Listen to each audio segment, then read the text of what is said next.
जय श्री राम मित्रों। आज हमारे आसपास जो माहौल है उससे हमारे कई भक्त मित्र उदास और जिज्ञासु हो जाते हैं। उदास इसलिए कि जीवन की व्यस्तता के कारण धार्मिक ज्ञान से बड़े कटे कटे रहे और उन्हें समय नहीं मिल पाया या उसको समझ नहीं पाए, और जिज्ञासु इसलिए कि जब आलोचना होती है तो उनसे सहन नहीं होता और जानने की इच्छा होती है, और जब ज्ञान नहीं होगा तो उसका उत्तर कैसे देंगे, आलोचना का उत्तर कैसे देंगे। इसलिए मेरे मित्रों, मैं आपके लिए रामचरितमानस का पाठ समय समय से सरलीकरण करके प्रमाण सहित आपके सामने प्रस्तुत कर रहा हूँ। आपको ऐसा ही लगेगा जैसे आप ही रामचरितमानस का पाठ कर रहे हैं, और आपसे आग्रह करूंगा कि आप जब भी इसका श्रवण करें कम से कम एक आसन पर बैठकर एकांत चित्त होकर इसका श्रवण करें।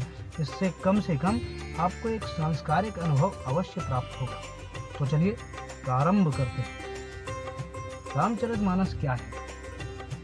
वैसे तो रामचरितमानस एक महाकाव्य है तो श्री गोस्वामी तुलसीदास जी ने हमारे लिए लिखा है, और इसमें राम जी के जीवन को आधार बनाकर हमारे सामने प्रस्तुत किया गया है। लेकिन ये हमारे लिए इतना आवश्यक क्यों है, ये इतना इम्पोर्टेंट क्यों है, क्यों विशेष है हमारे लिए, इसको हम समझने के लिए अलग अलग पाठ्यक्रम के अनुसार देखेंगे।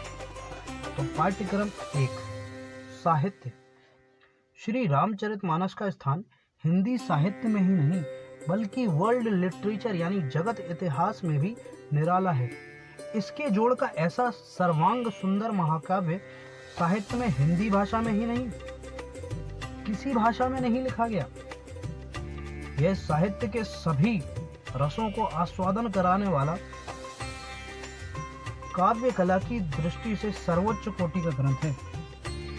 पाठ्यक्रम 2, लोगों में प्रसिद्धि। सभी रसों का इतना सुंदर मिश्रण, यही कारण है जिससे अमीर, गरीब, शिक्षित, अशिक्षित, गृहस्थ, सन्यासी हर कोई इस ग्रंथ को पढ़ता भी है और बड़ा आनंदित भी होता है।